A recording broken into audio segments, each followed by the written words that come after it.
আজকে মেলার শেষ দিনেও বহু পুণ্যার্থীরা এসছেন এই কুম্ভ মেলায় স্নান করতে।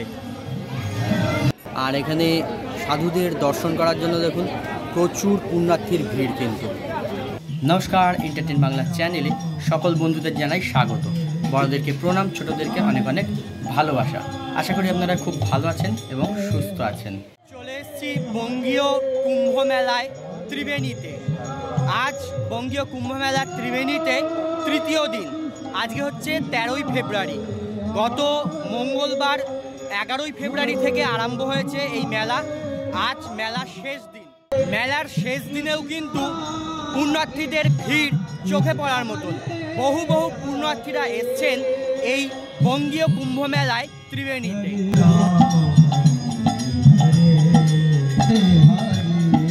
মেলা প্রাঙ্গণে এখন হরির নাম সংকীর্তন চলছে।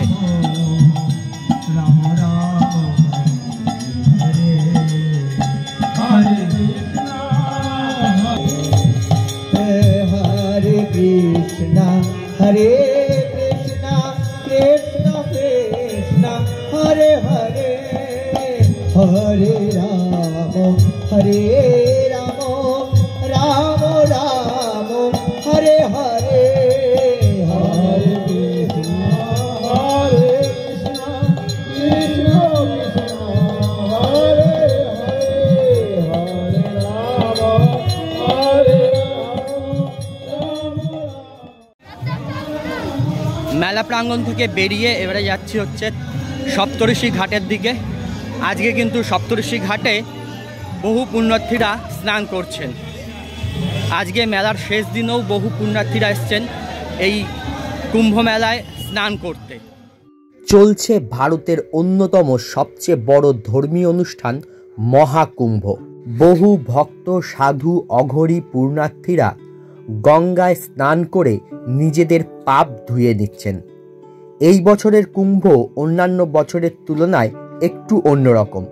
জ্যোতিষবিজ্ঞানীরা বলছেন 144 বছরে একবার এমন বিরল যোগ আসে। তাই তো এই কুম্ভের নাম মহাকুম্ভ। কুম্ভ মেলা ঠিক কবে শুরু হয়েছিল তা সঠিক করে বলা যায় না, তবে এই মেলা যে কয়েকশো বছর পুরনো তাতে কোনো সন্দেহ নেই। অনেকের মতে 8ম শতাব্দীতে হিন্দু দার্শনিক ও সাধু আদি শঙ্করাচার্য ভারত জুড়ে মঠ প্রতিষ্ঠা ও ধর্মীয় সমাবেশ করেন। মনে করা হয় সেই সময় তার হাত ধরেই শুরু হয়েছিল কুম্ভ মেলার, যদিও এ নিয়ে বিতর্ক রয়েছে। 1954 সালে প্রয়াগরাজে আয়োজন করা হয়েছিল ভারতের প্রথম কুম্ভ মেলা। কুম্ভে গিয়ে গঙ্গা স্নান করেছিলেন খোদ জওহরলাল নেহরু। উপস্থিত ছিলেন ভারতের প্রথম রাষ্ট্রপতি ডক্টর রাজেন্দ্র প্রসাদও। সেই বছর কুম্ভ মেলায় অংশ নিয়েছিলেন প্রায় 12 কোটি মানুষ। কুম্ভ মেলা কিভাবে শুরু হলো তা নিয়ে পৌরাণিক ব্যাখ্যা রয়েছে। একবার ঋষি দুর্বাসার অভিশাপে শ্রীহীন হয়ে পড়ে দেবতারা। ঐশ্বর্যের দেবী লক্ষ্মী আশ্রয় নেন পাতাল লোকে, অন্ধকারে ছেয়ে যায় বৈকুণ্ঠ লোকে। এরপরেই ভগবান বিষ্ণুর শরণাপন্ন হন সকল দেবতারা। তার পরামর্শে দেবতারা অসুরদের সঙ্গে নিয়ে শুরু করলেন সমুদ্র মন্থন। একের পর এক মূল্যবান হিরে মানিকের সঙ্গে উঠে আসে কলস ভর্তি অমৃত। অমৃতের ঘড়া উঠে আসতেই তা দাবি করে বসেন অসুররা। তখন 12 দিন ধরে সেই ঘড়াকে নিয়ে অসুর এবং দেবতাদের মধ্যে চলে ভীষণ যুদ্ধ। সেই সময় পৃথিবীর 4 স্থানে 4 ফোঁটা অমৃত পড়ে যায়। সেই সময় চন্দ্র কুম্ভের ক্ষরণ থেকে, সূর্য কুম্ভের বিস্ফোরণ থেকে, দেবগুরু বৃহস্পতি অসুরদের অপহরণ থেকে এবং শনি দেবেন্দ্রের ভয় থেকে অমৃতের ঘটকে রক্ষা করেন। শেষে ভগবান বিষ্ণু মোহিনী অবতারে অমৃত বন্টন করে যুদ্ধের অবসান ঘটান। দেব অসুরের 12 দিনের যুদ্ধ মনুষ্যলোকে 12 বছরের সমান। তাই 12টি কুম্ভ রয়েছে। 4টি রয়েছে পৃথিবীতে, 8টি রয়েছে দেবলোকে। পৃথিবীতে 4 রকমের কুম্ভ মেলার আয়োজন করা হয়: পূর্ণকুম্ভ, অর্ধকুম্ভ, কুম্ভ এবং মহাকুম্ভ। প্রতি 12 বছর অন্তর আয়োজিত হয় পূর্ণকুম্ভ। প্রতি 6 বছর অন্তর আয়োজিত হয় অর্ধকুম্ভ, প্রতি 3 বছর অন্তর আয়োজিত হয় কুম্ভ।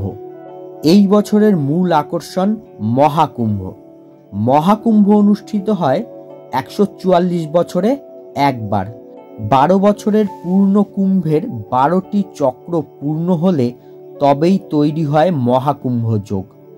বিশেষজ্ঞদের মতে কেউ খুব ভাগ্যবান হলে নিজের সারা জীবনে একবার এই মহাকুম্ভে যাওয়ার সুযোগ পান। শুধুমাত্র মহাকুম্ভই নয়, নাগা সাধু সন্ন্যাসী অঘরীদের কাছে সব কুম্ভই অত্যন্ত গুরুত্বপূর্ণ। পৌরাণিক বিশ্বাস, মহাকুম্ভের সময় পৃথিবীতে স্বর্গের দরজা খুলে যায়, দেবতারাও পৃথিবীতে নেমে আসেন এবং পবিত্র সঙ্গমে স্নান করেন। শিবপুরাণ অনুসারে ভগবান শিব, দেবী পার্বতী এবং কৈলাসের অন্যান্য বাসিন্দারা মাঘ পূর্ণিমার দিনে ছদ্মবেশে কুম্ভে আসেন। চলে এসেছি সাধুদের আখড়াতে, আর এখানে সাধুদের দর্শন করার জন্য দেখুন প্রচুর পুণ্যার্থীর ভিড়, কিন্তু প্রচুর পুণ্যার্থীরা দাঁড়িয়ে আছেন এখানে সাধুদের একটু দর্শন করবে বলে।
এখানে দেখুন, এখানেও কিন্তু আজকেও ভান্ডারা চলছে। আশার আলো তরফ থেকে এখানে ভান্ডারা দেওয়া হচ্ছে। এই যে সকালবেলায় দেখুন জলখাবারে দেওয়া হচ্ছে মুড়ি আর তরকারি, আর এছাড়া চাও আছে, চা আর বিস্কুট। দুপুরেও কিন্তু এখানে ভান্ডারা দেওয়া হবে। আর এগুলো সবই কিন্তু যত তীর্থযাত্রীরা আসবেন, পুণ্যার্থীরা আসবেন, সকলেই কিন্তু এখান থেকে খাবার পাবেন।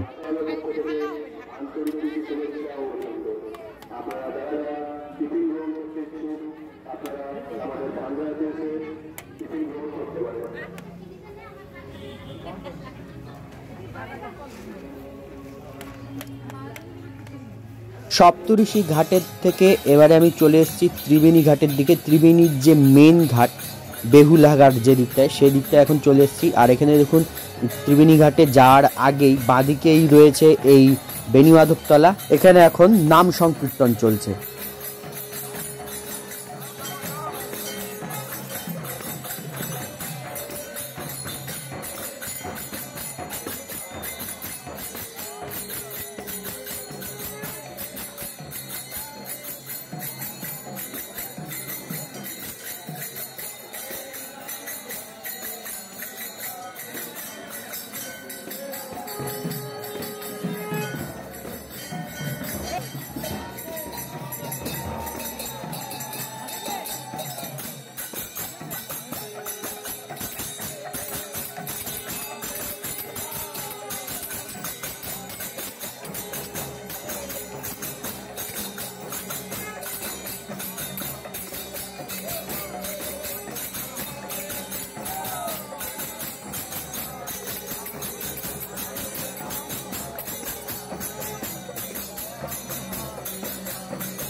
বেণীমাধবতলার থেকে বেরিয়ে এবারে যাচ্ছি ত্রিবেণী ঘাটের দিকে।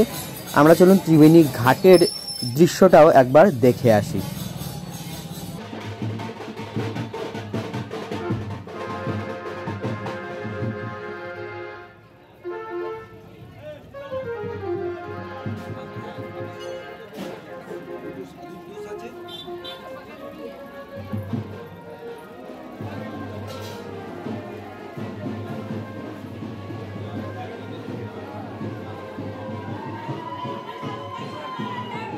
এই হচ্ছে ত্রিবেণীর মেন ঘাট। এই মেন ঘাটেও কিন্তু বহু পুণ্যার্থীরা এসছেন। আর এর পাশেই রয়েছে ত্রিবেণী শ্মশান ঘাট এবং নেতাই ধোবানির ঘাট।